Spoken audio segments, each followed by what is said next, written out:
संतप्त मानस शांत हों, जिनके गुणों के गान में वे वर्धमान महान जिन विचरे हमारे ध्यान में। पूज्य गुरुदेव श्री आध्यात्मिक सत्पुरुष कान्जी स्वामी उन महापुरुषों में हैं कि जिन्होंने युग को सबसे अधिक प्रभावित किया, इसलिए हम उन्हें युग पुरुष कहते हैं। आज मुझे बताइए कि ऐसा कौन व्यक्ति है कि जिसके 9000 से भी ज़्यादा कैसेट उपलब्ध हों, और उपलब्ध भी कदाचित किसी के हों, तो वे रोजाना गांव-गांव में, सैकड़ों गांवों में प्रतिदिन सुने जाते हों। उनके स्वर्गवास के 30-40 वर्ष के बाद भी ऐसे महापुरुष बहुत कम देखने में आते हैं कि जिनने जीवन में एक पंक्ति भी अपने हाथ से नहीं लिखी, लेकिन उनके नाम पर, उनके नाम से जो साहित्य छपा है वो लाखों लाखों पृष्ठों में है, और उसे सारी समाज में बहुत आदर और सम्मान के साथ पढ़े जाते हैं। जिनकी वाणी से ही इतना प्रचार हुआ हो। हमारे जितने भी और आचार्य हैं, उनके लिखे हुए शास्त्र विद्यमान हैं, और उनसे ही उनकी महिमा है।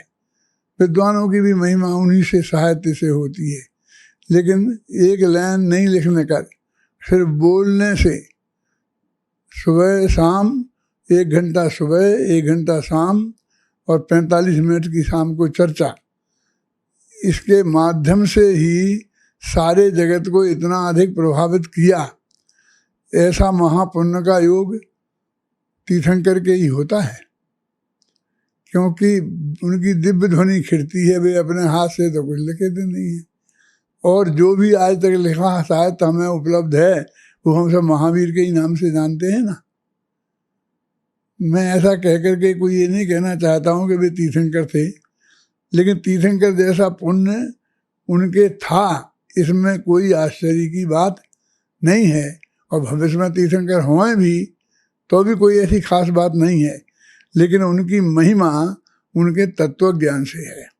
शास्त्रों पर बंध करके बोलना, यहाँ वहाँ की गप्पें नहीं लगाना, एक एक पंक्ति का अर्थ करना, प्राकृत की, संस्कृत भाषा की, समय सार की पंक्तियाँ प्राकृत भाषा की, और आत्मख्याति की पंक्तियाँ संस्कृत भाषा की, एक एक पंक्ति का अर्थ करना और उसका मर्म निकालना, और कोई विद्वान उसको चैलेंज नहीं कर सके ऐसा अर्थ निकालना, ये हरेक के साधारण के बस की बात नहीं है।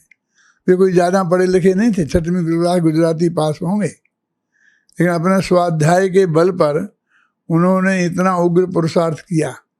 ये बाहरी जो चीज़ें हैं, यद्यपि वो भी बहुत प्रभावना का कारण बनती हैं, लेकिन हम जैसे लोग तो उनके उस तत्व ज्ञान से प्रभावित होते हैं। उनके उस तत्व ज्ञान से प्रभावित होकर हमने उन्हें अपना गुरु स्वीकार किया है। उनकी ये बाहर की बातें से नहीं, पुण्य के प्रभाव से नहीं, बल्कि जो तत्व ज्ञान की गहरी गहरी बातें हम देखते हैं कि जिन शास्त्रों का मर्म, जिन पंक्तियों का अर्थ बड़े से बड़े विद्वान अपनी तरफ से बुद्धिपूर्वक नहीं निकाल पाते हैं, ऐसी पंक्तियों का अर्थ उन्होंने निकाल दिया, और उन पंक्तियों को निकाल के बाहर लाए। वे लाए तो आज हमारी समझ में भी वे आती हैं।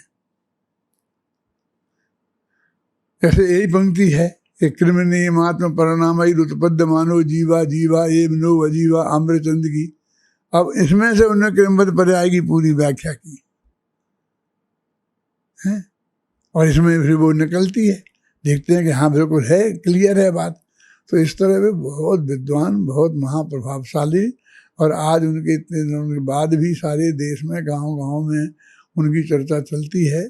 उन्होंने अपने भाषणों में, अपने कुछ लेखन में कोई इस तरह कहानी किस्सों का प्रयोग नहीं किया, बल्कि उचित उदाहरण जरूर दिए हैं जहाँ जैसी आवश्यकता थी।